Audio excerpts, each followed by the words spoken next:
home.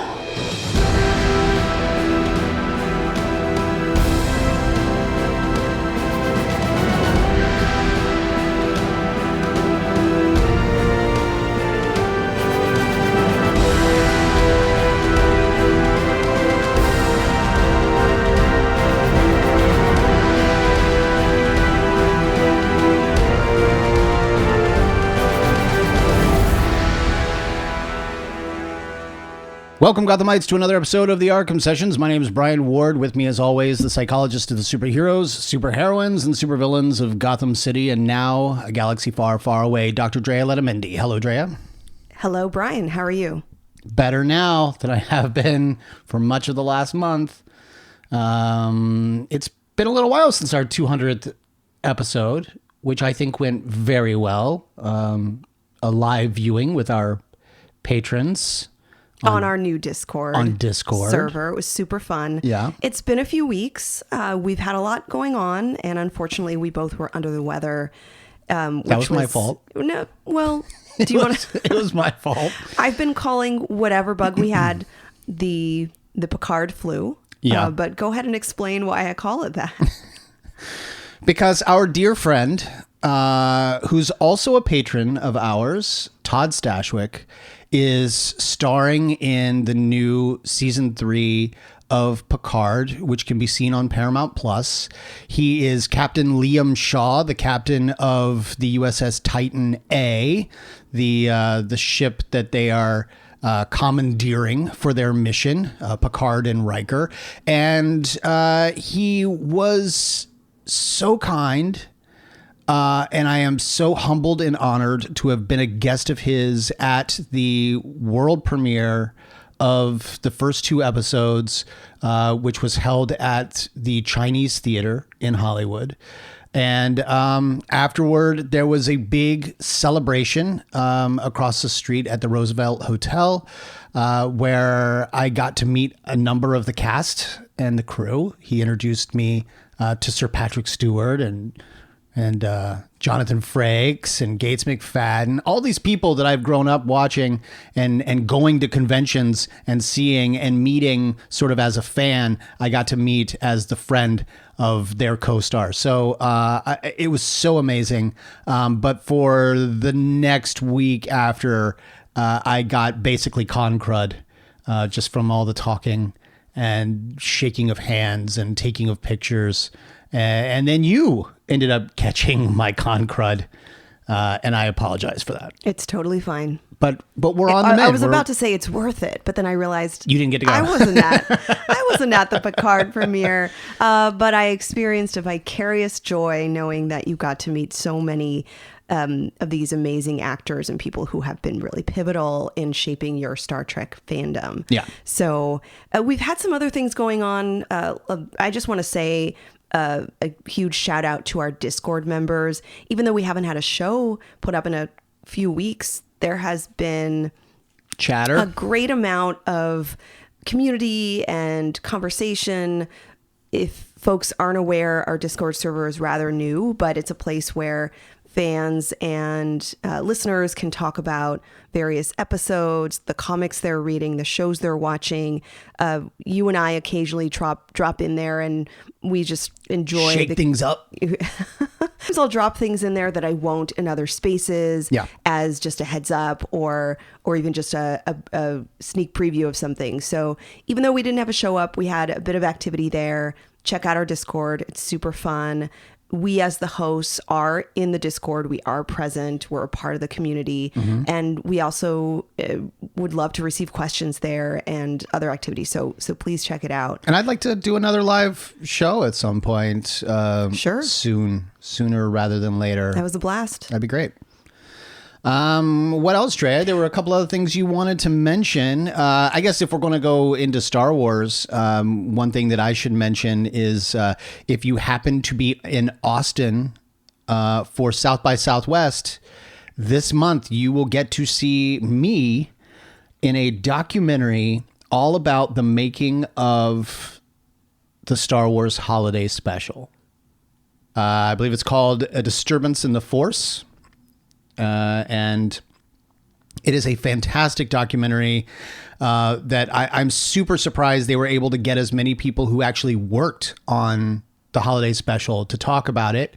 But they talked to a lot of folks, and you really do get the story of how this show ended up becoming the sort of underground phenomenon that it is. And again, I was very happy and lucky enough to be asked to contribute as basically a pop culture historian on what it took to make this television special that aired one time and then disappeared until bootleg VHS copies. What's super awesome about your appearance in this movie is that they filmed your segment in during the eye of the storm of lockdown or of COVID. Yeah. So they had started to open up shoots, and I think they had you outside or maybe inside a studio. I was indoors, but this was before. You hadn't gotten a haircut in months. Yeah, this was before. Barbershops were allowed to reopen. So my hair is wild. It's definitely a testament to when my interview was done. And what sucks is a lot of the interviews in this documentary were done after barbers were allowed to reopen. So everybody else is really polished. Everyone else looks fantastic. You look so disheveled. It's not your fault. Yeah. I mean, it's still great. But I am repping the Arkham sessions, though. I'm wearing my T-shirt. Oh, nice. But my hair is outrageous. So I should also say, welcome listeners who got to us from watching A Disturbance in the Force, documentary about the Star Wars holiday special. Yeah. I have a couple of comments and emails that I want to read. Okay. Again, we haven't had a show in a few weeks, but we've had a lot of messages, conversations, interactions, and I've received a few emails. I'm so delighted to get those, so please keep them coming. I do just want to read this one from Richard. He told us, I can remember clearly Batman the Animated Series being one of the first shows that I became addicted to at a very young age. Growing up, I lived in a household with parents who were very absent and abusive. And so I clung to Batman because Batman was the constant role model who always did the right thing no matter how difficult the situation. And it really helped model my character and helped me make the right decisions growing up. It was even Batman's use of advanced technology that pushed me in the current career path of informational technology. Oh, wow. I was blown away by all of the technology and intelligence that he possessed, and I wanted to mimic that with my own career. I love listening to you and Brian break down each episode and understanding it from a deeper point of view. Oh. So thanks, Richard. Another Batman fan who essentially developed their career identity based on this love. And you in psychology and Richard in technology. Yeah, that's pretty fantastic. So thank you so much for the message. So excited and happy for you, and glad you're a part of our family. I also want to read you a review. A review? Of what? Of our show. Oh God. This one's from iTunes. Okay. And it starts out saying, the name of this review is Love It. It says, I love all the work you guys do to support mental health agencies. I also love all your thoughts about Batman, the animated series, and Batman. But, do we really have to get political? I feel as though a show like this should be impartial to that. Yeah. And just give a straight diagnosis. And while you guys try, quotes, try to stay away from politics, it's very clear what your political values and views are. Other than that, keep up with all the great work. Heart exponential 5 times. 3 exclamation points. Edit. Claims to be a Batman podcast. I'm totally fine with branching out into the whole DCEU. But we are way beyond that. You can't claim to be a Batman podcast and do stuff about Star Wars. So at least market yourselves correctly as a nerd psychology podcast. Love, heart, heart, heart. Wow. Yeah. Let's tackle. There's just a lot to unwrap here.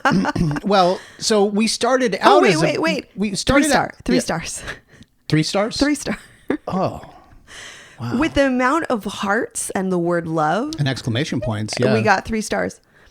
Well, apparently they came back and edited their review after they realized we're now doing Star Wars. I mean, the whole thing is, yeah. I mean, we did 100 and some odd episodes about Batman the Animated Series and finished it. There was nowhere to go from there unless you talk about Batman Beyond, which we have learned is not as psychologically driven as Batman the Animated Series. None of the shows that came after Batman the Animated Series and the Adventures of Batman and Robin, like none of those shows are as psychologically driven.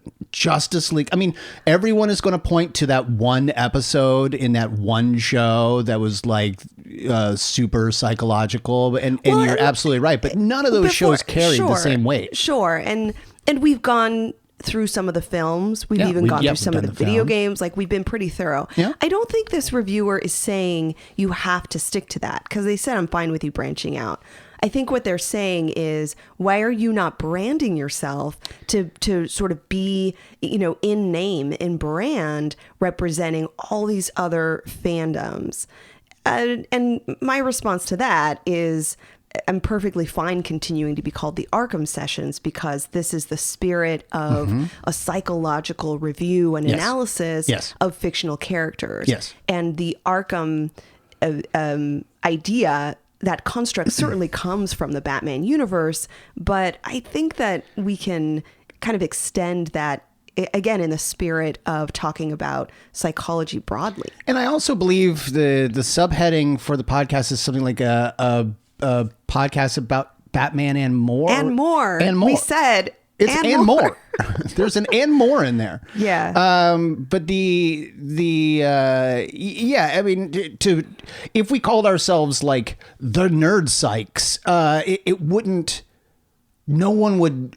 I think the Arkham Sessions and branding it to Batman is going to be far more interesting if you're going to start from the beginning. Sure. Because if you start from the beginning, you are going to listen to over 100 episodes about Batman. It's not like Geek History Lesson, where every week we are covering a different topic that is completely separate from the one the week before. We are going to be covering Batman for the first 100+ episodes. Sure.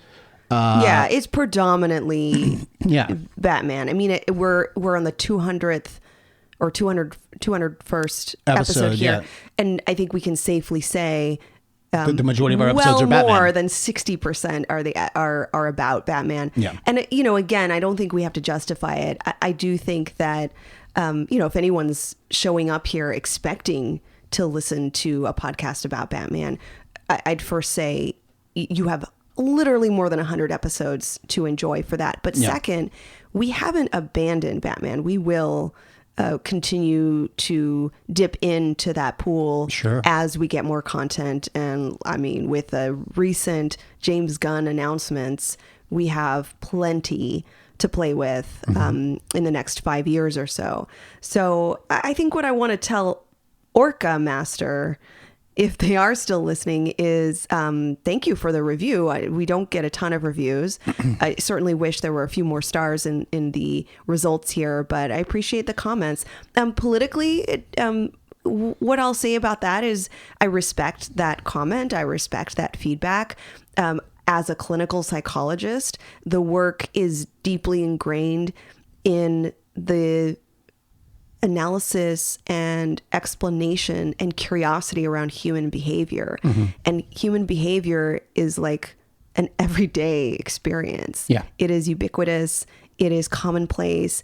It seeps into everything, including politics. So this is not a political podcast, but there may be some themes that come up here and there that lend itself to talking about social justice, lends itself to talk about identity theory, lends itself to talk about class and other, I would say, themes that are themselves not meant to be political, but probably have a context in our society apart from, let's say, Star Wars or Batman. So that's how I'm going to leave that. Yeah. I have so much more to say about that, but I'm not going to. That's how we're going to leave it. But we have a galaxy far away to talk about, which is a very political galaxy, by the way. Oh yeah, maybe the footnote very here, very fascist galaxy at the beginning of this about. Like, yeah, Star Wars is extremely political and always has been. And yeah. so has Star Trek, and so has all those other nerd things that people try to retcon later as like, what? I grew up watching politics? Yeah, you did. All right, so we're going to be talking about Star Wars The Force Awakens. Yeah. On our morning walk to get coffee, I did not get coffee, by the way. I did. I suppose I put a supposition out there that like maybe The Force Awakens was a marker, a milestone of a Star Wars renaissance that happened. This, in my mind, is a film that, of course, launched the sequel trilogy, but also led to the Solo, numerous other like one-off movies, Rogue One, TV Andor. series, animated series. Maybe I'm linking this to the Disney acquisition, I don't know, but I felt like this was like the start of an explosion. You, on the other hand, felt like, well, maybe this is the renaissance happened before The Force Awakens. I would say that the beginning of excitement over more stories in Star Wars probably started with the Clone Wars. And I am not willing to say, because I don't 100% remember, so I could be very wrong. I don't remember if Rebels was post Disney acquisition, or if that was also kind of a offshoot of Clone Wars and all that stuff. But I would definitely say like Dave Filoni and people like that brought the Renaissance back to Star Wars with the Clone Wars. Certainly the Disney acquisition is the reason we have this new trilogy and Solo and Rogue One and Andor and the Book of Boba Fett and The Mandalorian. Like Disney needed to make money off of that $4.3 billion that they spent or whatever. For sure. So yeah, all this content is because of the Disney acquisition. You're absolutely right about that. A W for me. But I would say that people, like fans, really began to appreciate the prequel trilogy a lot more after Dave Filoni show ran Clone Wars. I mean, he figured out a way to sort of retcon all the things you hate about the prequels into these brilliant ideas and whatever. Like if you listen to Dave Filoni talk about the prequels, you will begin to believe that they are amazing movies because he has figured out a way to make all of that make sense. And sometimes he attributes those thoughts to George Lucas directly, but there are a lot of times that I'm pretty sure George never had that thought, but Dave has done a good job of, unlocking Star Wars. So in rewatching Star Wars The Force Awakens, something that I kept thinking about was that, okay, this film is quintessential Star Wars. This, just my impression about this film is it's quite good. And for a Star Wars movie, I'd say this is one of the best Star Wars movies. It's very contained, but it's also, it's so exhilarating. It opens up the world. It's both good at telling stories about the individual characters, but also builds that universe and kind of stays within the parameters of Star Wars, which I know is a little bit of a balance. And it led me to ask, and so my assessment overall is that this is a really good Star Wars film. It is so Star Wars. I don't know how else to say that other than it almost carries every quintessential component of Star Wars. And it led me to think about what are those things. Certainly it has to happen in space. It has to include light swords or lightsabers rather. There's typically a sort of quest surrounding identity and somebody's purpose in this galaxy, and typically something about the Force. And I would say those are the distilled components of Star Wars. That doesn't guarantee you a good Star Wars movie, but that to me means, okay, I as you know, if I were AI, I would classify that as Star Wars.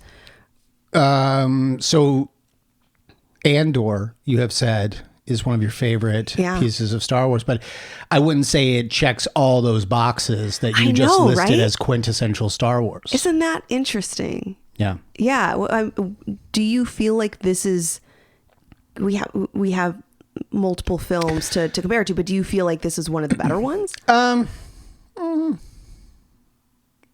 Well, yes, mathematically, it's going to be in my top tier of the 9 movies, or I guess 11 movies. But my, and I want to be very careful about how I put this, because I am loving season 3 of Picard. And I'm not just saying that because Todd is a friend and patron, but what they have figured out how to do with Picard season 3 is to cherry pick and replay the greatest hits of Star Trek. There are so many things in this show that you can point to and go, that's an Easter egg to this. That's that. That's that. And this character is doing this because another character did that in another episode of this, or in another movie. This is similar. And the whole thing makes it feel like Star Trek again. Whereas there had been a serious divergence from the feel of Star Trek in recent years. They have brought it back by basically playing the greatest hits. And by the way, I think that's a great idea.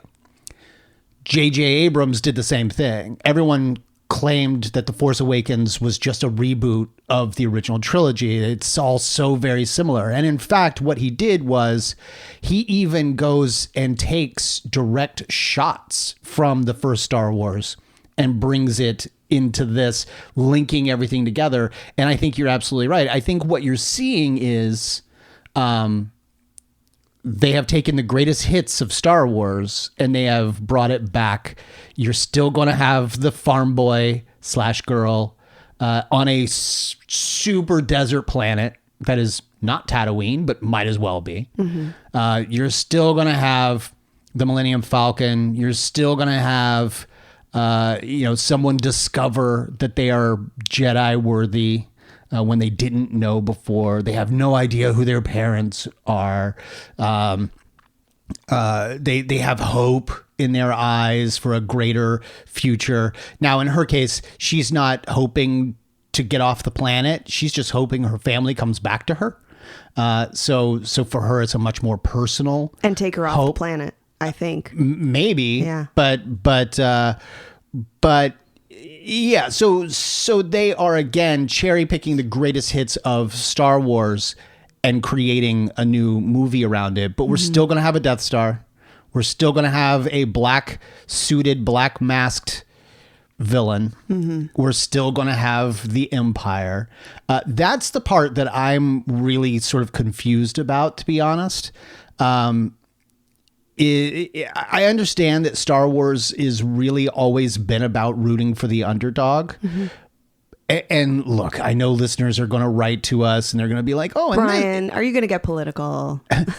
No, but they're going to write to us and they're going to be like, read this extended universe book, and that's going to explain yada yada." But I can't. So I can't. What do you need? But here's my question. Yeah.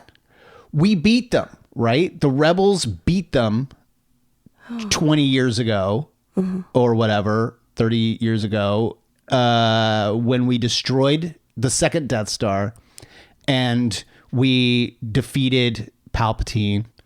And in the reversion of the movie, we're not just celebrating on Endor, we're celebrating everywhere the fall of the Empire. but we're the underdogs again. We're like, the New Republic is, they're really horrible at governing, I guess. Like the rebels never took over. They never never started a new. I don't know that it's that they never took over. They never established a stable government. Right. It and seems there like are fewer of them now than there were even then. that's the part where I wonder what I'm missing, just in terms of how they became an underground system again. Like what? But I am not shocked at the resurgence of the Empire. Because it's always just going to keep. Because this is the cycle. This is sort of the sequence of oppressive governments. Like this, they reemerge. They reignite. There's a sort of cyclical process here. And my understanding of that is that you can blow up 100 Death Stars. That doesn't mean that you've conquered oppression. That doesn't mean that you've changed the minds of people who have the tendency to latch on to these really critical and extreme perspectives and viewpoints. So redheads, because again, one of the big bads of this movie has got to be a redhead. Well, we can dive into that because he has his own arc, right? You're talking about General Hux. Mm-hmm. I think my answer to your question is, it's maybe I need to add to my distillation of Star Wars components is like, okay, some kind of extreme or some kind of oppressive government that is currently in the process of overpowering and conquering other planets or spaces in the universe, because we are sort of entering this world. We meet Rey and we get introduced to the main characters, but we realize that this is the exact time that the Starkiller base is becoming operational. Yeah. Right. So I'm willing to kind of let that go, that yes, we have yet another kind of wink wink Death Star. And in fact, there's a scene where they show the Death Star on like a projection, and then they show Starkiller base, and it's like infinitely larger. It's like 20 times bigger or something. I think to prove a point of we get it. We're kind of doing the same thing, but it's bigger. It's bigger. It's a sequel, so it's bigger. I don't mind that at all. But I think to your point, or maybe to our points, what we have loved about Star Wars is following the underdog. They have to be in a position of vulnerability for us to align with them, for us to feel that sort of that connection we had to the original Han, Luke, and Leia. I just wish there had been some kind of explanation for it. Like I wish that instead of General Organa, mm-hmm.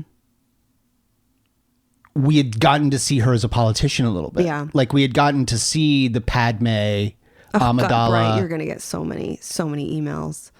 Why? Because that's all in the Oh yeah, it's all in the extended universe books and all that stuff. I think it's also in the series. In the series? In the movies? Yeah, no, what series? In the EAA, the EAU. In the what series? I mean, maybe I've not watched it. Look, I have a very distant relationship to any of the extended. Like, if it's not on screen, I frankly quit. I can't be bothered. But yeah, I would have liked to have seen Leia, because they keep referring to her. They keep saying like, "Oh, General Leia, she's a princess to me." She was a princess 30 years ago, 40 years ago, 45 years ago. Like she was a princess a long time ago. What has she been since then? What has she like? Oh she gosh, was you're also, gonna get so many. She was also a rebel leader. She helped take down the Empire. She helped destroy this crippling government. And now she's a general again, and there are like 15 rebels total in the entire universe now. And like, who messed up? Who didn't do it? So you want the movie? You right? Want the film of the fall of the rebels? I don't need a film of the fall of the rebels. That would be actually kind of interesting to me. But I want to know how we got here. How did we get here? So that like, how did we get to a point where we were celebrating with the Ewoks, and now we are under the thumb of a big bad again? Yeah. And I want to know how that happened. Otherwise, I'm having trouble rooting for the rebels because I'm like, well, you kind of had your shot. Like, what happened? Okay. Who messed up? Anyway, so then we're introduced to a new hero, a new heroine, Rey. Yeah. Rey with no name. No last name. Rey with no name. She's a scavenger on a desert planet called Jakku. She's such a delightful character. Childlike. Childlike when she is done scavenging and you see her put on that old X-wing helmet, that's something that like a 6-year-old is going to do. So interesting. And she sleds down the. That's how. Okay, so that's so fascinating because my interpretation is so different, and I actually wrote about this. I wrote an entire piece on her psychology when we meet her, and it's so interesting that you see this as maybe like a curious, childlike young woman, but it's adorable when she puts that X-wing pilot helmet on, and it's a little too big for her. I didn't see it at all that way. And she's sort of wide-eyed and looking through the amber goggles of it, and you know, it's a childlike innocence. And she straps everything to that sled and sleds down the hill and comes off of it and loads everything up onto her bike. I see youth. The connection to like Luke Skywalker is clear here, right? I agree with you around some of the innocence, the curiosity, the hope for something bigger, this subtle yearning for knowing what your destiny is, a little bit of a sheltered life in some way, but in many ways, would we say privileged? I'm definitely not going to. In this case, I would say no. In this case, no, because I see Rey as somebody who is very resilient, and the things that we see, it's a very kind of quiet introduction to her personality. She is a scavenger, and she's going through all these old abandoned downed ships, the destroyers, the AT-ATs, the olden days Imperial stuff, and this is her job. So she goes through and she manages to create tools and even weapons. She has a bow stick. Is that okay to say bow stick, or is it just bow? I mean, a bow. It could be a bow staff or a bow stiff. I don't know if that's what she's carrying, but she has a. She's fashioned. Yeah, she's very resourceful, and she's self-efficient, and she's very independent. So notice some of the main differences is that she's not relying on other people necessarily, right? To care for her, to nurture her, she scavenges, she does things, she takes it all to a big sort of boss who then pays her for her labor. You know, he's cheating them out of what they're owed, and she knows that. Yeah, but she lives sort of a simple life. Yeah. And maybe that simplicity lends itself to a little bit of childlike features. But when I see would you say that she was in any way stunted when her family left her? Because she does have these dreams of her family coming back to Jakku to pick her up. Let me put it this way. We know that she was very young, maybe 6 or 7 when her... We don't know that in this movie, but yes, go ahead. Oh, no, there's a little flashback. We see a little flashback. In this one? Uh-huh. I thought that was in the second movie. No, it's when she touches the lightsaber. Oh, you're right. She has a flashback. In a little hand. Yeah. She's got a little hand, yeah. Yeah, so I thought that was in the second movie, yeah. She's little, and she is watching a ship fly away. Yeah. And so our understanding is that her caregivers, her parents, left her there. Whoever was in charge of her, whoever was her guardian, abandoned her to this dealer who perhaps agreed to watch over her, but my understanding is that from that moment on, she didn't really have a nurturing caregiver. Right. She had a boss. Yeah. And she learned to be scrappy. It's and so a hard not life right. for us. So the way that I see her is somebody who isn't childlike, but had to kind of grow up pretty fast. And so when we see her have those quiet moments to herself, she's cooking her little loaf of a weird green loaf of cornbread, or sliding down the hill, or putting on that helmet and kind of like being in her own world. I didn't see that as childlike. I saw that as almost a sense of two things, almost like a sense of mindfulness and sort of being in the moment and being present with herself, and almost a self-acceptance, but also a bit of hopeful, imaginative sense, like she has this both a gratefulness and a presence about what she's doing right now, with a little bit of imagination. I'm going to put this helmet on and kind of like put myself in the shoes of the people that came before me. And it's funny because everything you just said screams child. Seems to like me. a child. Oh, sure. Like children are never caught up in the past. They're never caught up in the future. They're never worried about what's coming up. They're only ever present and in the moment, it seems. Like if they're unhappy in this moment, they are unhappy in this moment. If they have a childlike wonder in this moment, that's what they're feeling. I feel like children are always in the present with a little bit of that imagination and all of that. So to me, that is exactly, I think you and I are saying the exact same things, but I see it as childlike because she, unlike Luke, she has a certain naivete that doesn't, her knowledge of the universe is stuck on Jakku. Luke knows there's something bigger. He knows of the Empire. He knows of the Clone Wars. He knows his father was fought there, and he knows his father was a pilot, and he knows all this stuff. The reason, we talked about him sort of being privileged is the fact that he chooses to engage or not in the bigger universe. Right. And she is so naive to the bigger universe. It's never really ever occurred to her to leave Jakku. She's just waiting until mom and dad comes back. And then maybe they'll take her off this planet, but it's the only life she's ever known. And so I see a little bit of a difference there between her and Luke, which I think instantly makes her more likable to me. Which part?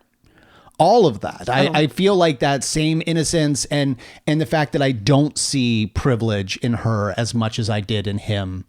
Working for the Lars homestead versus her scrimping and scraping every corner of a downed AT-AT or a Star Destroyer, and then taking it to get whatever food payment she can get, and it's going to be less this week than last week.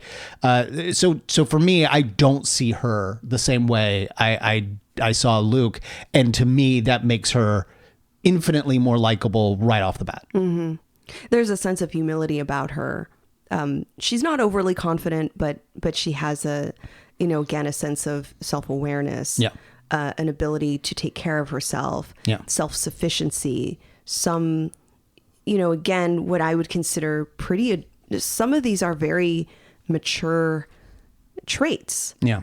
To be able to be this resilient, again, to kind of assess your situation and be innovative and be able to solve problems, to be able to not kind of like give in to the situation that others might find isolating or depressing or hopeless. Yeah. She continues to kind of forge ahead. And I think that's really pretty great about her. It's not until she gets off of Jakku, though, that I begin to dislike her. Why? For the same reasons I dislike Luke.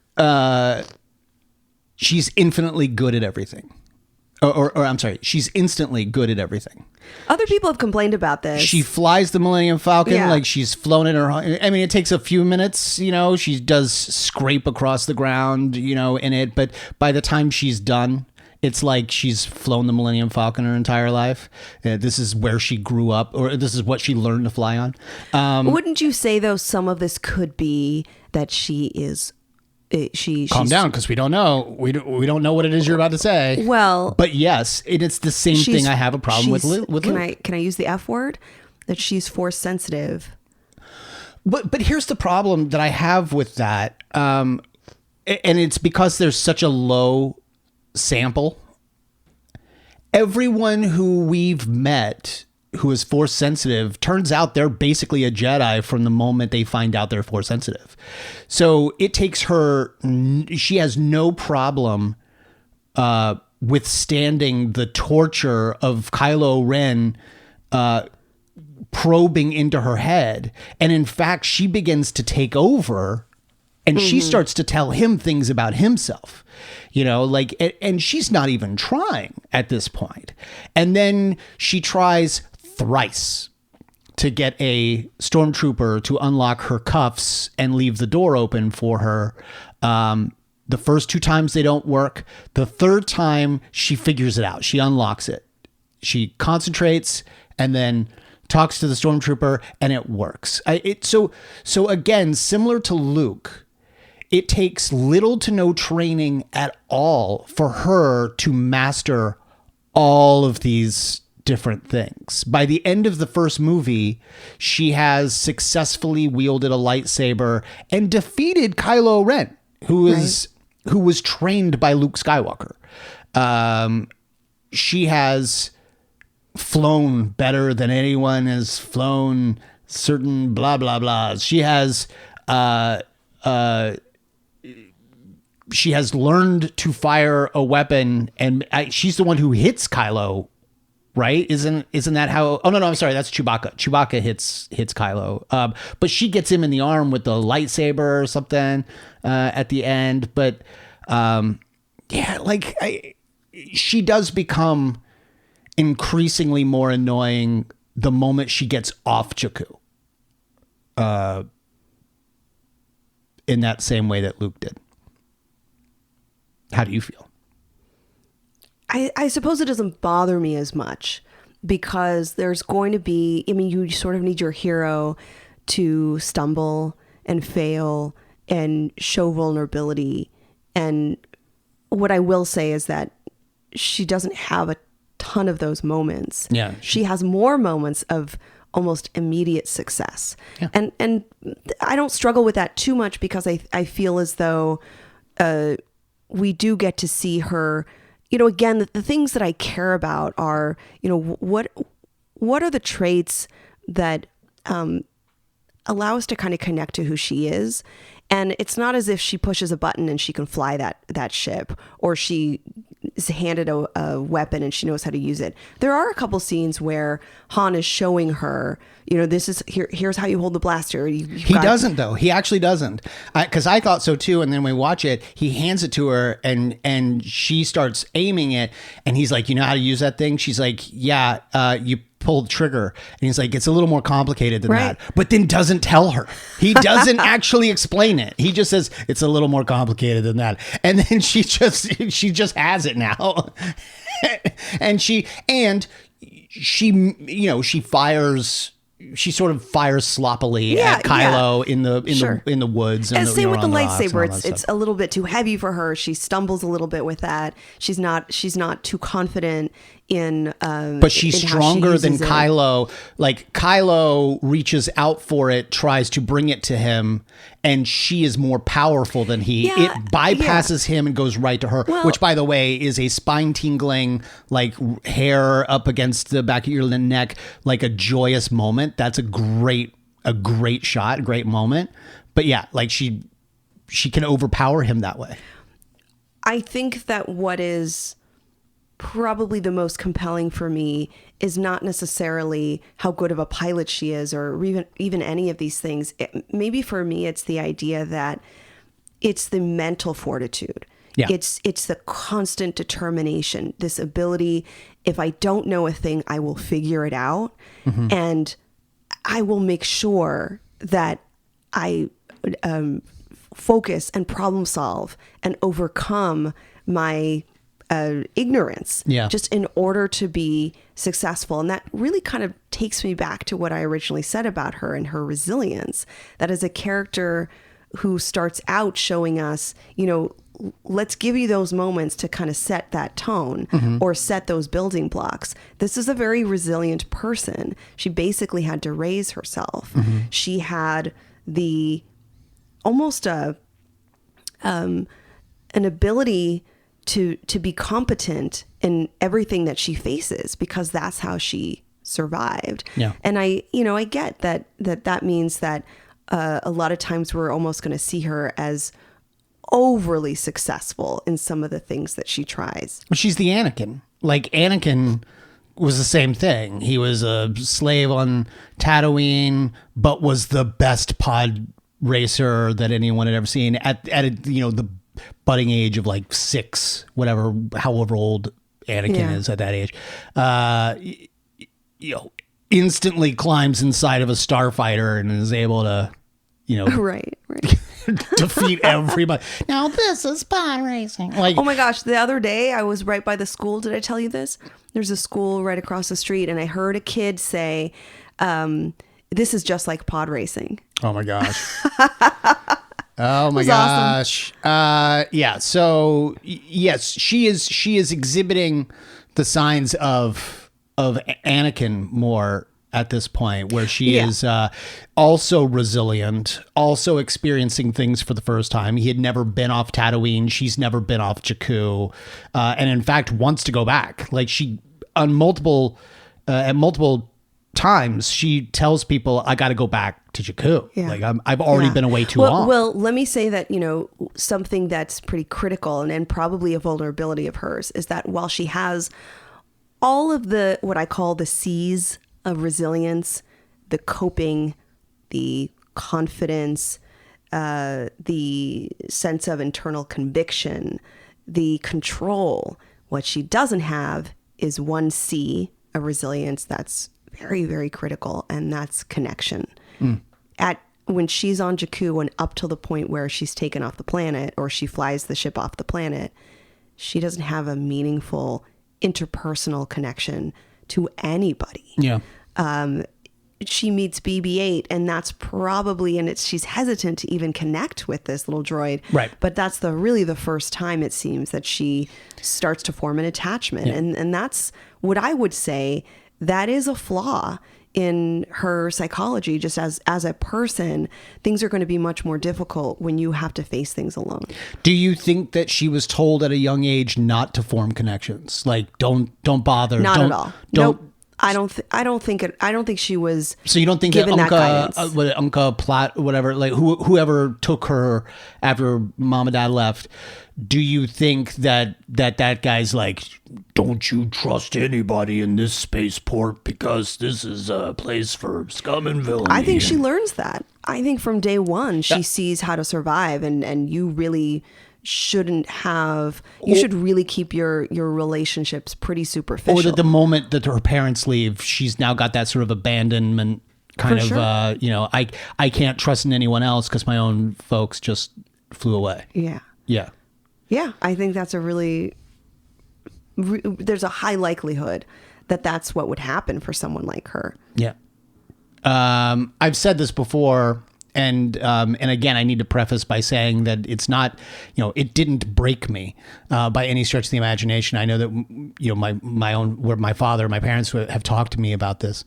But I distinctly remember to this day moving for the first time, and all the friends I'd made, let's say I had 10 friends in the neighborhood, probably had 5 or 6, but like, to me, it was like a bunch of friends. It was a neighborhood with kids. Right.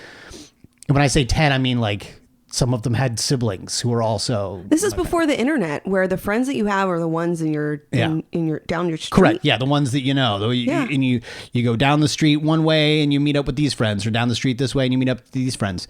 And then the moment we left, and I watched as those kids got further and further away from me, I then made the decision, whether I knew it or not, I kind of made the decision to only make one friend anywhere I went, because there was really I just felt like, well, in 3 or 4 years, I'm going to move and I'll never know these kids again. And so I imagine that she was very similar. The moment she watches that ship get further and further away. You have probably, I think what you described is a really good example. For Ray, this is the primary attachment, the very first trusting, nurturing bond, and it's disrupted. And it's not randomly disrupted. What she understands is my guardians left me. And I believe somewhere in her psychology, she says to herself, and maybe they'll be back for me. Right. But what she's working with is the concept of the very relationship that is intended to be unbreakable, intended to be loyal, intended to be incredibly strong, is unreliable, is disrupted, is it's something she can't depend on. And that, of course, is going to develop a framework for connecting with other people. I think, too, maybe the idea that, or the hope that they are eventually going to pick her up and take her out of there means, hey, I'm just here temporarily. There's really no reason to get connected to anybody here. Right. This is just kind of a place I'm going to be for a while until it's safe for my parents to come and pick me up and take me to my real home. The idea of like, this is not my real home is not an uncommon feeling to have. Sometimes foster children feel this way. Children in the child welfare system that I used to work in, it had this kind of like, understandably, and even almost a mature relationship to the different families or the different relational environments that they're in, where they feel like, hey, I can only depend on my own self. I can't really let my guard down and be reliant on other people, even adults, because I can't predict what's going to happen to me and where I'll be. Yeah. So the safest thing for me to do is be self-reliant, resilient, on guard, and even close oneself off to potential relationships. Okay, so I feel like we've said most of what we can say about Ray at this point. For now. Obviously, there will be more as the movies go on. Yeah. I feel like we need to talk about the other side of the coin in Kylo Ren. I have a feeling you've got a bunch to say about him. But let me just start out by saying, similar to how I feel about the beginning of this movie and how I feel like there's a story that we've not been told, I feel the same way about Kylo Ren. And yes, I do realize that in the next movie, we're going to learn a little something about him, but he's another one of those characters. I think it's his obsession with Darth Vader that I don't understand. You don't? No, I don't, because we all know that Darth Vader turned. Yeah. In the end, Luke Skywalker. Do we all know this? You don't think they told him? You don't think it became a story around the galaxy that in his final moments, Darth Vader actually turned on the Emperor and killed him? So roll with that. Who would tell Luke. little Ben Solo? So we do know this in the first film. That Luke definitely told Leia that this is the son of Han Solo and General Leia. Yes. So tell me who would tell little Ben Solo the story of like you think he knows the full arc of Anakin Skywalker?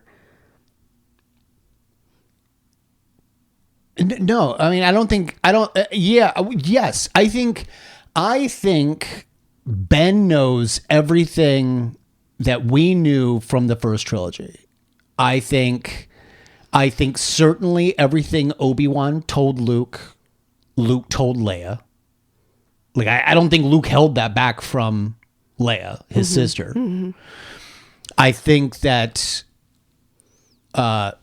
everything Yoda probably told Luke told them. I feel like Han and Leia definitely told little Ben about his grandfather. I think Han was probably less excited about the whole thing than, say, but I feel like Leia and Luke both have this thing. There's this sort of an air of, I don't know if it's ego or there's like a superiority thing that they both share, being the siblings. You mean like they sort of feel elite? Oh, 100%. Okay. Yeah. By the time Luke Skywalker shows up wearing all black and he's got the black glove and he comes in telling Jabba the Hutt, you're going to do what I tell you or I'm going to make sure you're mowed down. Like, Luke is definitely got that elite thing about him. And I feel like Leia's always had it. Like, Leia straight up like tells Vader to his face the moment we meet her. Mm-hmm.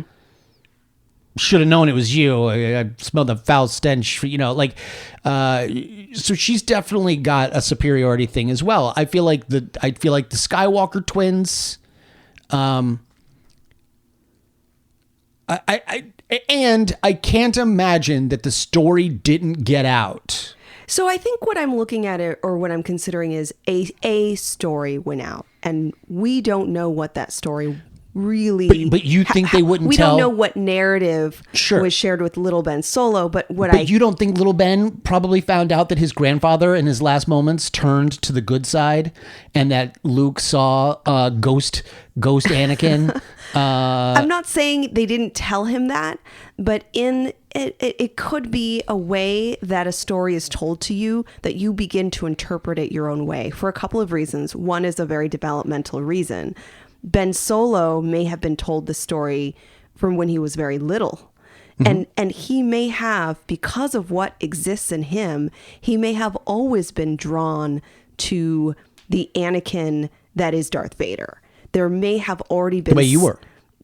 Exactly. So, I'm not saying you're wrong. I think if you were to say they made every attempt to ensure that this kid knew, hey, you have some, like, this is not unlike families where there was a family member who did something very bad. Sure. But if you tell the story of why that was bad, and you create sort of this, it's almost this secrecy about it, and sometimes that can create even more of a curiosity about it. Sure, that makes sense to me if you left off the end. If you said, hey, grandfather Anakin was a bad man. He went around doing bad things, killed a lot of people, mm-hmm. Was really a force to be reckoned with, and then somehow little Ben's like, yeah, that guy sounds cool. I get that. But if you end that story every single time with, but in the end, he saved the world. He saved the galaxy. I know. He sacrificed himself and destroyed Emperor Palpatine. Here's the crazy part about that. It makes him a hero. Yeah. And so for now the grandson to hear this story, why not feel like... Turn bad first so that he can turn good later? I'm not saying he's intentionally turning bad first. I'm saying he may have received this like glorified version of the story and then begins to kind of be drawn to, but who was Darth Vader? Darth Vader was also that hero that inevitably sacrificed and accepted his kid.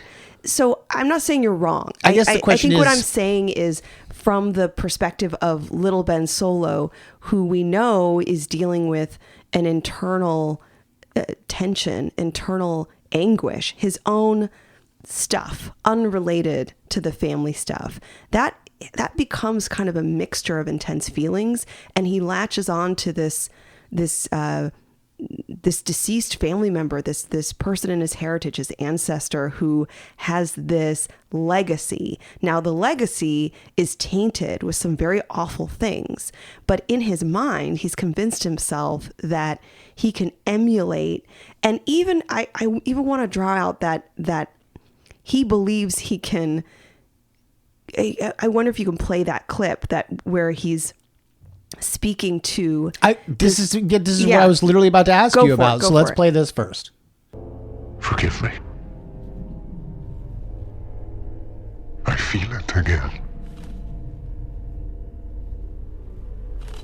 The pull to the light.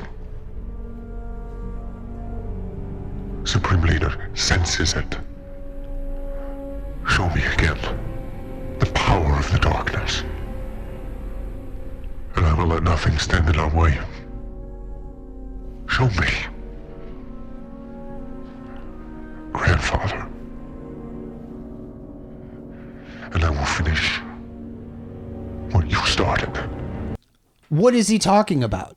When he says, I'm going to finish what you started, which part of the story is he referring to? What did Vader start? Yeah. That he never finished? Is it ruling the galaxy as father and son? Not as father and son. I think he's talking about power. I think he's talking about sort of almost harnessing the intense emotions that he has around self-hatred, around depression, around rage, around an instability of mood, which we know he has, and he's trying to formulate an understanding of who he is, and the only person he can relate to is Darth Vader. Darth Vader was just as angry. Darth Vader was just as menacing. Darth Vader almost ruled the galaxy. I'm going to do that, and I'm going to finish what he did. I'm not saying that this kid, and I keep saying he's a kid because you're right, Brian, I totally agree with you. He has the story wrong, and he's almost in a fantasy. He's almost like reimagining his grandfather in a different way. And why it makes sense for me is that he's working with his psychology, which is through a filter of intense, unstable emotions. And that's who we're introduced to. If you look at this guy, and I realize he's been separated from his parents for a while, but if you look at this guy, he's got serious rage issues. Going so far as to ignite his lightsaber and destroy parts of the ship that he's on. Where do you think he got that? You know, like, as a psychologist, if you're talking nature and nurture, like, who do you see what I'm saying? Like, do you see what I'm asking? Like, where does the rage come from? His parents are Han and Leia. I mean, clearly we didn't see them. That could be enough. Well, but and that's what I'm asking is who didn't put a check on this kid's rage, knowing the legacy of the Skywalker family. Yes. So I think my answer is going to be, let me answer Uncle Luke. Let me answer in the Star Wars world, and then I can answer in the psychology, through the psychology lens. In the Star Wars world, the answer is Snoke. So what we know about what happened off screen, if we're allowed to dip into that a little bit. Well, they mention it slightly in this movie. Okay.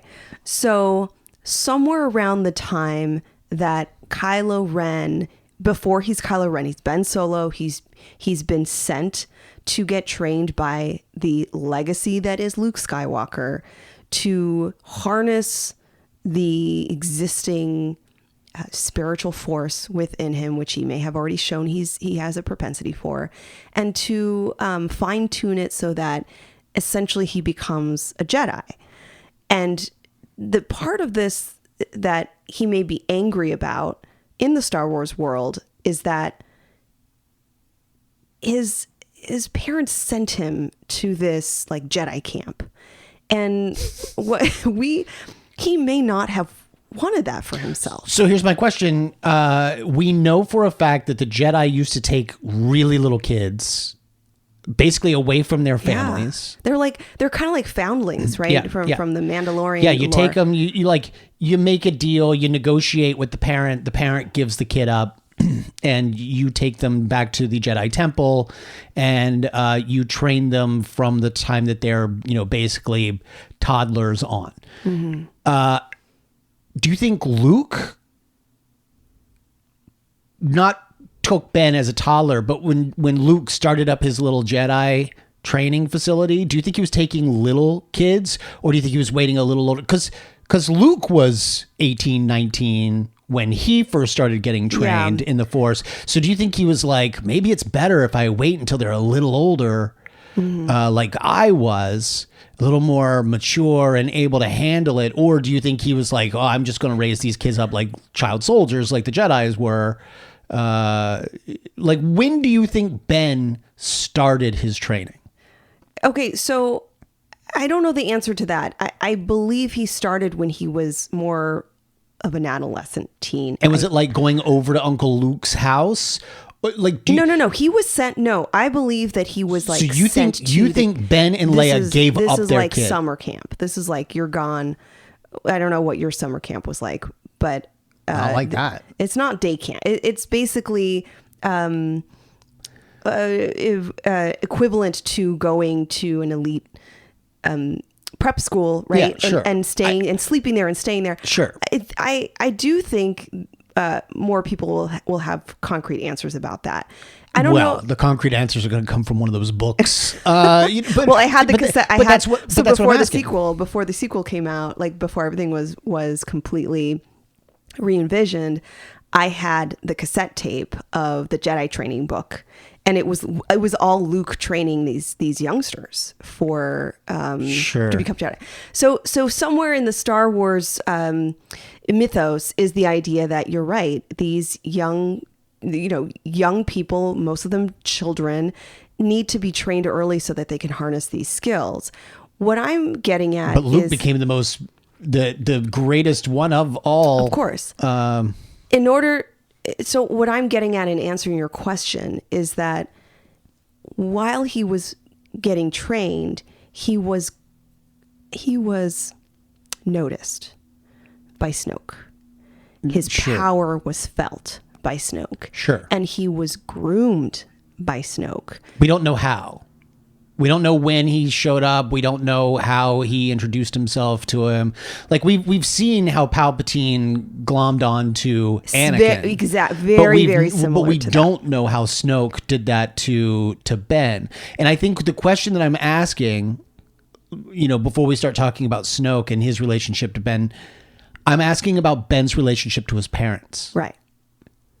If they just sent him off to camp with Uncle Luke, what kind of a relationship did Ben actually have with Leia and Han? I got the sense that they had a good relationship until it went wrong.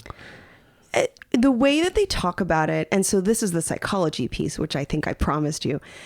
The way that they talk about Ben is that they sensed something in him. And the way that it's said in the movie is like,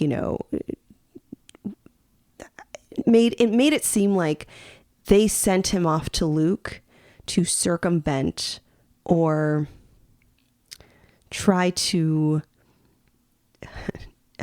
train out the grandfather. Yeah, like he has too much Vader in him. Exactly. That's the line. So what they saw is unclear, but it may have been emotional. And this is where I feel like the Jedi get in their own way, because maybe little Ben was starting to show intense emotionality, which could be very normal for a number of youngsters. Maybe it's frequent crying, maybe it's tantruming, maybe it's the inability to be soothed, maybe it's solving problems with anger, with sometimes with physical violence. And when we see this with young children pretty early on without much influence from outside external factors, environmental factors, we believe that a part of that is a genetic inheritance. And I just really want to normalize that. Like, there was nothing remarkable about this kid being a highly emotional kid, maybe being a little bit troublesome to care for. And that doesn't mean you're bad. That doesn't mean, gosh, you're going to be Darth Vader. We need to. It also doesn't necessarily mean you're a bad parent. Is what you're saying. Like Luke, Luke was almost the child psychologist that Leia and Han were sending Ben off to help. If we're talking about not within the Star Wars context, but within, like, you know, what I'm saying is, you go and you find help for your child when you start to see problems. Sure. So I don't know that they did anything wrong to identify something that they're worried about, but I think to sort of make that an equivalent to you're a bad person is where things start to become difficult for this kid. Just remember that when we get to the next movie. I know. So Snoke is stupid. A dumb character. The things that I'm just going to stick to the film, right? But off screen, what happens is that Snoke does, like, actually get his hands on this youngster. He What does that mean? How do you know that? He puts in, well, there's some details in the wiki about. Oh, like, so the extended universe stuff. Okay. Basically, but I'm only mentioning this because I'm not trying to excuse Kylo Ren's violence, but what I'm trying to insert here is the idea that, okay, so Snoke exists in this film, and what we also know about Snoke is that from when Ben was very young, Snoke attracted him to this idea that you can wield your sensitivity surrounding the Force toward the concepts of power, toward conquering other people, toward feeling a satisfaction in your internal self regarding these intense emotions. So it's almost like Snoke. I mean, it wasn't almost like Snoke. Snoke was a predator, and he was able to bring in this youngster. I'm not saying that's even what Leia says. Leia says it was Snoke. Yeah.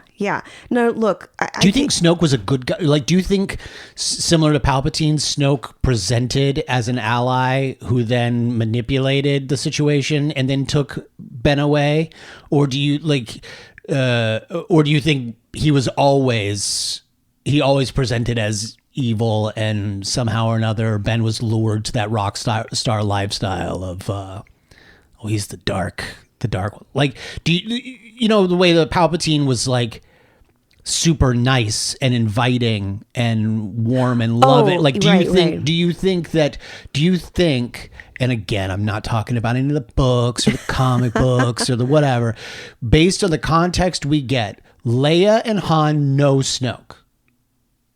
Because the way Leia says it was Snoke makes it seem like she knows who this guy is. Yeah. So do you think they had a relationship with him? Do you think he was in not necessarily the inner circle, but do you think he was posing as? I think this is stranger danger. Like, I think this is somebody who was not familiar with somebody who was slowly, secretly trying to lure this kid away from his family. And let me just say that Luke isn't exactly the perfect mentor either. No. Because, Luke may have been suppressing this kid's natural learning. He was trying to ignore, if not devalue, these intense feelings that this kid had. So he sort of diminished little Ben.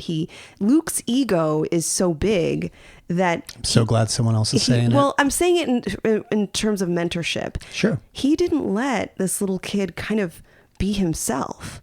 It's almost like he knew better. And if the Book of Boba Fett tells us anything, yeah, and I'm not saying it should, but if it's telling us anything, we see that Luke takes on the tradition of giving up your attachments, your emotional attachments to those around you. So it's very possible that Luke himself tried to sort of separate the emotional attachment that Ben had with his parents. That Snoke did. No, that Luke did. When he took Ben on as a pupil, it's very possible in the same way that he does Grogu, because we now know, having seen those scenes in that TV show, we've got to call them canon. Luke is now carrying on that Jedi tradition of you need to break away from these emotional attachments. You're right. And I agree with you that his overconfidence around that and around what it means to be a Jedi. Yeah. Can't wait to talk about the next movie. That prevented this little kid from kind of being his own. Yeah. And then here comes this mysterious figure who I would say kind of uses these grooming tactics, which, love bombing, giving this little kid a lot of attention, complimenting him, ego stroking, saying that he's going to be powerful, and even kind of giving him this kind of special role. It is so weird though, because in the movie, you almost get like, that's the Palpatine Anakin relationship. Yeah, for sure. But I almost got the sense that Snoke was almost negging him. Yeah, but as a child, like that's why this is so it's sad. not the love bombing. No, it's actually because now he's got him. He's got him, and I would say, and because grooming is different than that's like sort of an initial phase. But I would also say that there's probably more to that. That the you said negging, so sort of like being very demeaning and berating and like critical. to challenge them, to make them better, supposedly by basically demeaning them and treating them badly, like to make them love you more by treating them badly. It's so abusive because the younger Ren finally got from Snoke actually the validation. Wow, you just called him Ren, like the younger Ren, the little Ren, the young Ben Solo, but he got his. He finally felt fully validated and seen. And then that mentor continues to manipulate him and use him as he weaponizes him because he knows how powerful he is. And so you get the sense that when you're in this situation, it can be exhilarating. It can feel really good. It's validating. But then there are times like this, what we see in the movie, where it can be devastating. It can feel hopeless. It can feel like, what do I need to do to make this person like me again? Yeah. And so he's absolutely torn. What I fundamentally believe is that he wants to do right by Darth Vader. He doesn't necessarily want to prove himself to Snoke. And Snoke is using the legacy of Darth Vader and holding it over Kylo Ren's head. Speaking of the legacy of Darth Vader, I'm curious. And again, don't at me with some book. Star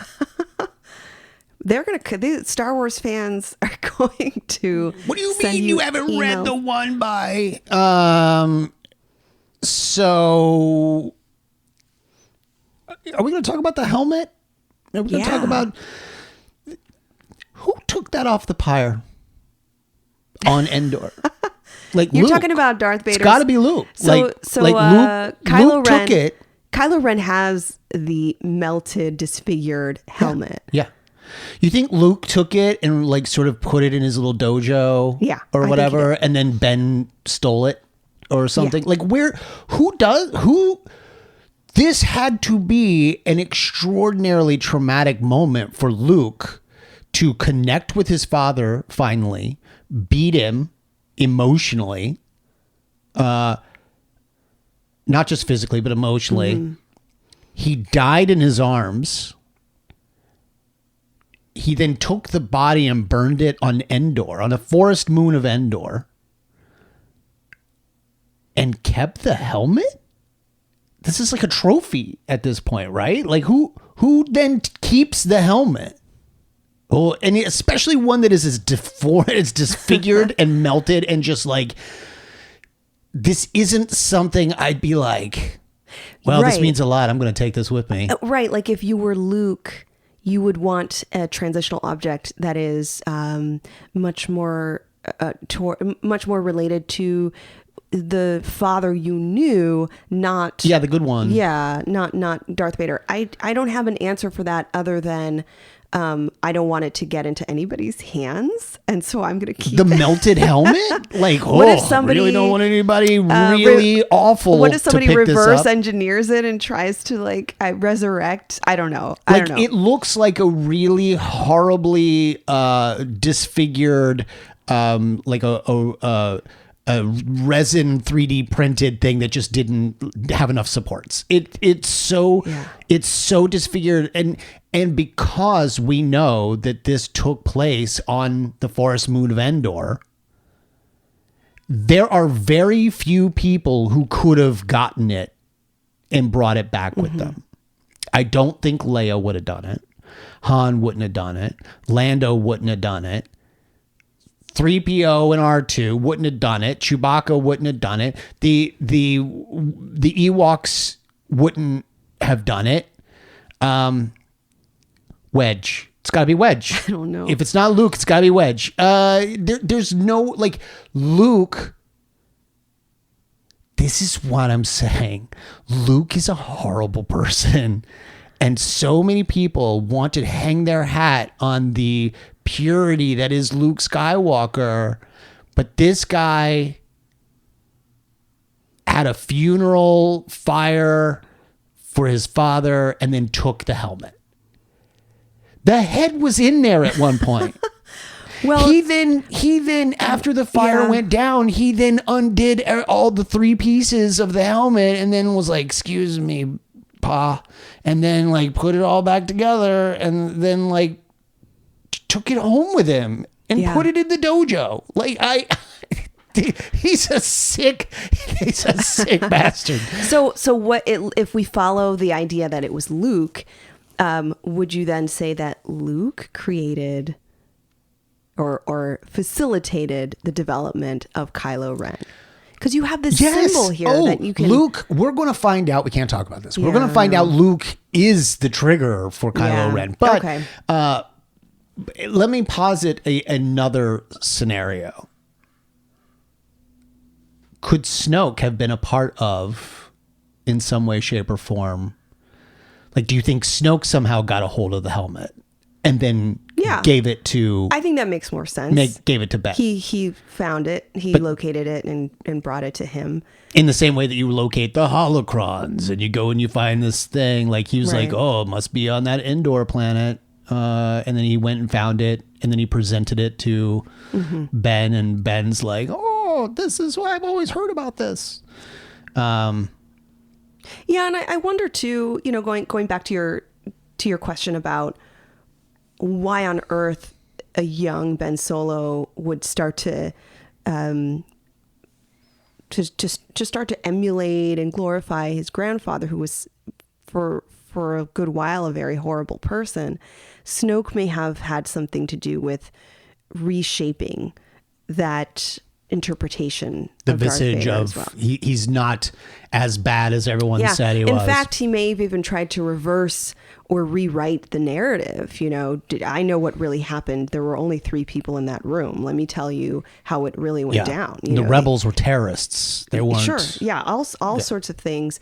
So, again, I'm not saying that I think in this first movie, the true villain is Kylo Ren. He is the antagonist who's seeking BB-8, the droid, and the girl being Rey. He captures Rey and tries to torture her. He's very menacing. He's very manipulative. He's, as you said, tantruming throughout the star base. He's just being incredibly horrible. But he's always just shy of what Vader was in that first Star Wars movie. You know, like when you're introduced to Vader, one of the very first things he does is choke out a dude. Like he kills the guy right there. Yeah. We never saw, did we? We never saw Kylo do that. The closest thing was he brought the one guy who was giving him bad news. Like he drags him closer, but he didn't kill him. He then started, he starts taking the rage out on the computers and stuff that I'm sure have no purpose on the ship whatsoever because, man. And that's a good point, too, because I think what Kylo Ren is jealous of and what he wants is Darth Vader's coldness. He wants to be violent and menacing, and he wants to be feared, and he doesn't want to feel the additional emotions that surround those experiences. He feels shame. He feels guilt. He feels internally torn. And he says this. He articulates how like messed up he is inside. And he feels pulled by the light and the dark. Yes. And I go back to, unfortunately, which is probably going to make you giddy, is that unfortunately the Jedi didn't help. They told him, well, there's only one. There was only one. Yeah. But it's like he'd only been trained for a week. There's a term here, ego dystonic. And it's when you have thoughts and feelings that you don't feel are in alignment with who you are. Yeah. And when he was a kid, he may have felt quite torn, feeling like, I have these impulses and urges. I have these dark and mysterious emotions, or I have a lot of intense, unstable feelings, and I don't know what to do with them. They don't feel like who I am. And the Jedi was just basically like, don't entertain that.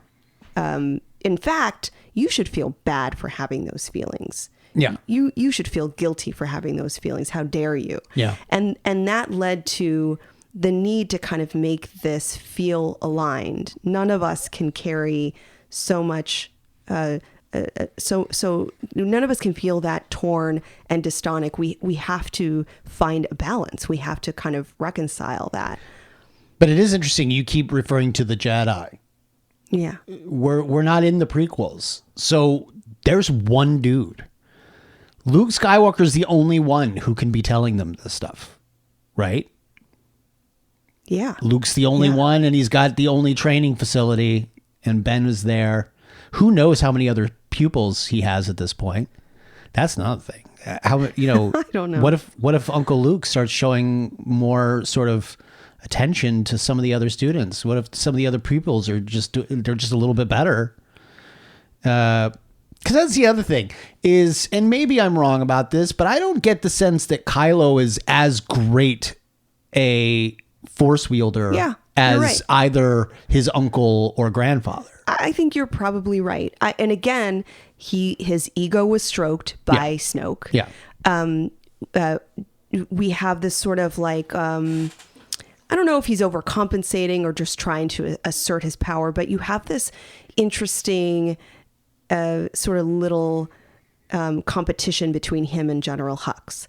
And help me out here. Who is actually like, is Snoke the boss, but then Hux and Ren are kind of like equals? Like he's a general, but the other person is director. I get the same. I mean, again, because we're talking about cherry picking the greatest hits, I get the same notion that Vader and Kylo are the apprentices of Palpatine / Snoke. They are sort of the ambassador, the emissary of the big bad. Neither one of them are ranked, but we do know that Grand Moff Tarkin had authority over Vader in many situations. And so I think Hux is like in charge of this ship. He might not be the Grand Moff, but he's certainly high up in the chain of command. Right. And I think that unlike Tarkin and Vader, Hux and Kylo Ren are probably butting heads more often than not. Sure. That's also potentially the difference between two contemporaries. I mean, Hux and Kylo Ren are both young guys, both trying to achieve power, both trying to win this war with the pesky rebels, both trying to win favor with Snoke. Grand Moff Tarkin was an old dude, clearly older than Vader. Yeah. Clearly more experienced military-wise. He walked with an air of authority, with the hands behind his back, and all of that. So I think that could also be the difference. It's not two people of the same generation trying to compete for Snoke's attention. In the case of Tarkin and Vader, right? So right. like that's probably a much better dynamic. That original relationship. Mm-hmm. Yeah. So I think the idea that maybe Kylo Ren is, I don't want to say it's a performance, but that he's trying really hard to be seen as powerful and terrifying and menacing. And, think about like Vader's helmet and mask was functional. He could not breathe independently of that machinery. So Kylo just wants something that looks cool right, and menacing. and it doesn't. It doesn't look cool or menacing. And in fact, as we watched it again, I just kind of kept going, God, what an awful design. Not the mask itself, but the helmet. It's so close to his head. It little curves out a little at the bottom. It has this some brow. some curls, whereas Vader's was a genuinely terrifying looking mask. And that's the big difference, or one of the biggest differences here, is that Kylo Ren is performing some of this. He's created this mask, and he's changing his voice, right? With the mask. Right. He has a voice changer in the mask. And it just doesn't... Be good if it's just bad wiring. He's like, no, just leave it. I like it better this way. Why didn't Anakin... Can I ask a question that is completely... Well, I think it applies. We know that the Force ghosts basically have the ability to just come and go as they please. They're all dead, essentially. Why didn't Anakin show up and be like, what are you doing, kid? Smack the helmet off. Yeah, do you think that I gave up my life so that you could go and make things question. worse?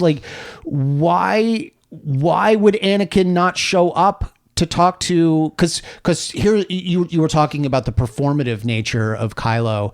I keep thinking, and I don't know if it's bad writing or if it's just sort of awkward to perform or what, but his monologue, his sort of soliloquy to the helmet is almost performative. It's almost like he's kind of hoping someone else is listening, it's like, I don't sense a whole lot of genuine emotion being spewed out with these words to the helmet. I would say there's a desperation to this. There's a need to make this make sense. Right. And it's not making sense. Right. As I said before, when we feel this internal conflict, this dissonance, we search for experiences that are egosyntonic. So where our behaviors, our thoughts, the things that we do are in line with our personal repertoire, our values, who we know we are. And he's like a teenager or a young adult searching for this. Yeah. And it's not working. And so, I think there's a sense that when he's talking to the helmet, he's trying to channel some kind of relationship out of desperation to make this emotional dysregulation kind of make sense. What is the answer to why I feel so horrible all the time? And I know he's the villain, but I think that there's value to that. No one had been listening to him. He was saying in many ways, like, hey, I'm not feeling okay. So here's my new headcanon. Okay. I'm going to go write a book about it. What if Grandpa Anakin, Granny? Yeah, Grandpa Annie. Granny. Okay. What if Granny was talking to him? Okay. What if Ben was talking to Force Ghost Anakin, and Force Ghost Anakin was like, no, you need to finish what I started. And by that, I mean rule the galaxy, because I almost had it. I was so close. And we just never saw it. Like because we did see in Empire Strikes Back, we said even by then, Vader knew he had the opportunity to kill the Emperor, and he and Luke could rule the galaxy as father and son. Like the ambition was already there. Yeah. So turning against him at the end of Jedi isn't that big a deal, right? Like he had already sort of had it in his head that he was going to kill the Emperor. So the question becomes, what if he then goes, grandson, finish what I started? Maybe I can't. You just can't get on board with that. You can't let your heart go there. No, but I do wonder about, I'll give you this, the idea that maybe he was able to channel some kind of energy. You're right. Vader. What if Snoke appeared as Grandpa Anakin? That would be really messed up. Like, that's so messed up. There are so many ways that this culture of people, the Jedi and the Sith, could really screw with each other's heads if they wanted to. Like, there's so many ways you could do, like, I've won him because last night I talked to Ben in his room as his grandfather. That kid's going to be so messed up. I told him when he was feeling particularly angry to go to this other room where the machines really don't do anything on the ship and just destroy them. I don't know. This is a long one, Drea. Yeah. I feel like there are other characters. Luckily Poe is sort of two-dimensional at this point, so I don't think we don't really need to talk about him. Well, we certainly, I don't mean to interrupt, but we have to wrap up the death at the end of the film that involves. Do we have to? Yeah. Okay. We just sort of wrapping up the section on Kylo Ren. So Kylo is, as we said, torn between light and dark, and he needs that one thing that will tip him over the edge toward one or the other. And in the moment on the bridge, Han Solo, his father, goes and tries to connect. And this is why I was asking about their relationship earlier. Like, what do you think their relationship was like? Because if your dad gave you up at a pretty young age, like sent you to boarding school, and at that boarding school, they told you to cut your emotional attachments to your family, then they probably don't have a great relationship anyway. He probably blames dad and mom for having sent him to this place to begin with. But Han walks up to him and tries to talk him back toward the side of the light. And in that moment, Kylo does what he feels he needs to do, which is he kills Han Solo. Yeah. And no Star Wars fan has ever forgiven him. He tells him, I need you to help me. Yeah. And it sounds like he's saying, I need your guidance. I need your stewardship in order to kind of feel connected again to the light side. Yeah. But what he's actually saying is, help me kill you, finish you, so that tell me it's okay. Yeah. Tell me it's okay to kill you. Like he knows he needs to kill Han, and he says, I know what I need to do, but I don't know if I have the strength to do it. And Han says, you do. Mm-hmm. And then that's when Kylo says, thank you.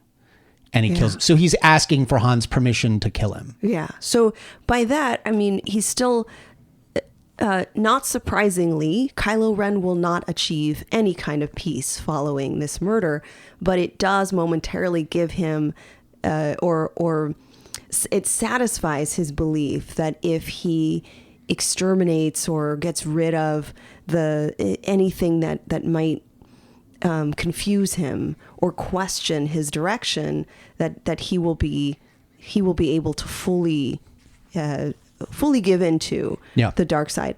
And it's interesting because, I mean, of course, this is such a heartbreaking scene. And what I do notice that I would say, like, what I liked about this scene is that Chewbacca's up in the rafters or whatever, and he just goes effing nuts and shoots up. Kylo. He lets the explosions go. He's just done.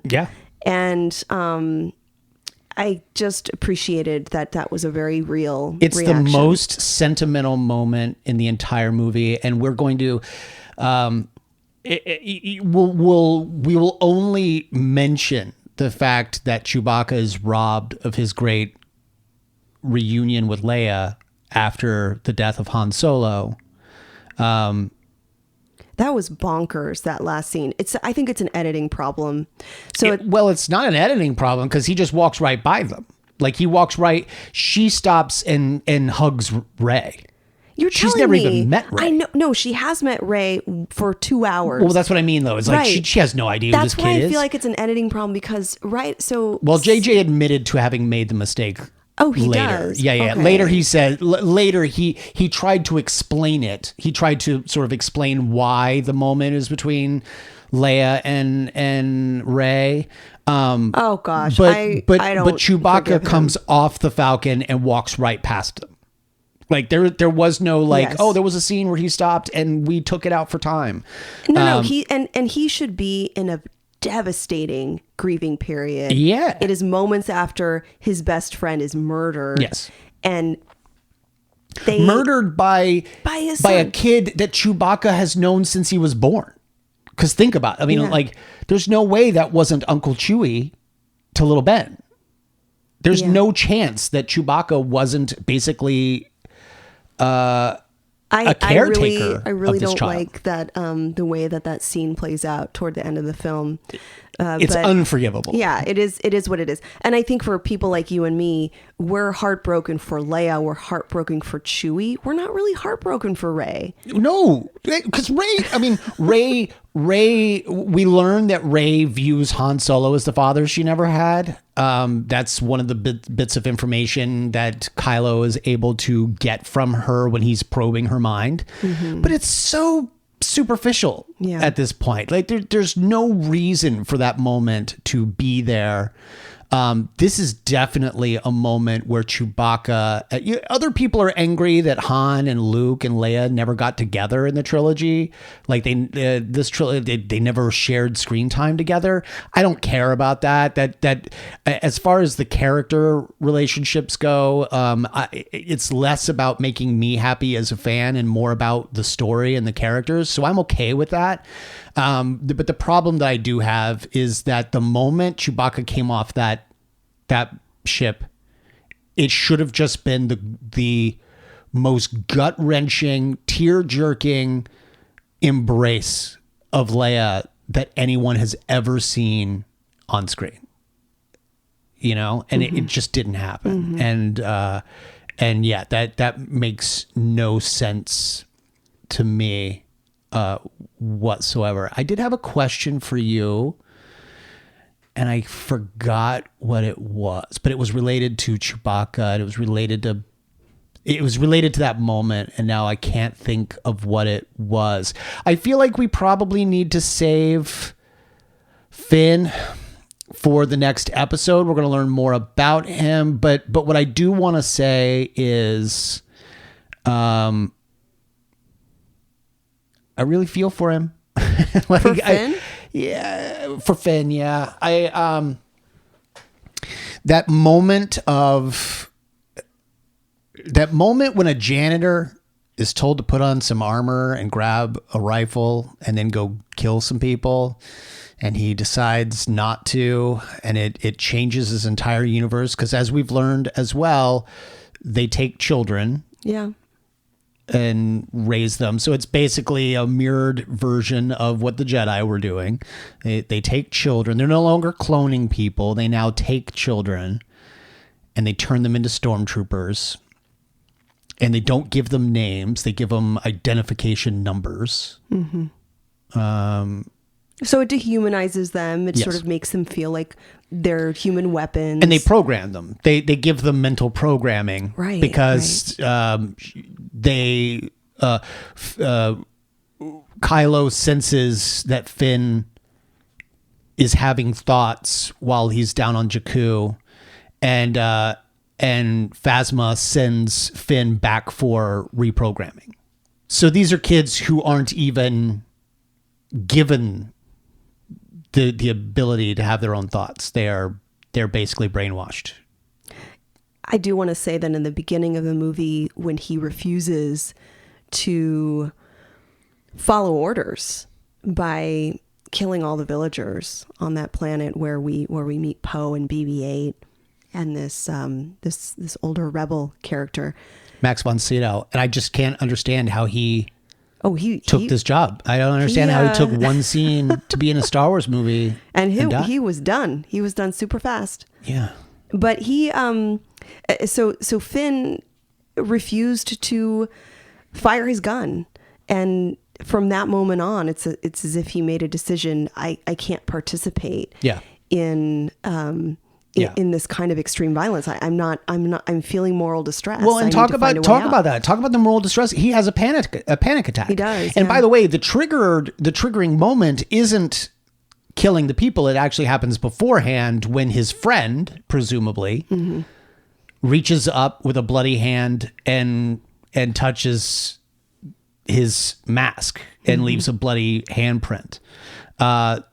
So it's in that moment that Finn then starts to see mortality. He then starts to realize, oh God, I'm in a war zone. I could get killed. And I'm on the wrong side. And I'm on the wrong side. I think that's the realization, because as they're getting militarized and trained, he may have felt a sense of confidence there, at least a willingness to participate. And I think this is his first battle. Later he says so, yeah.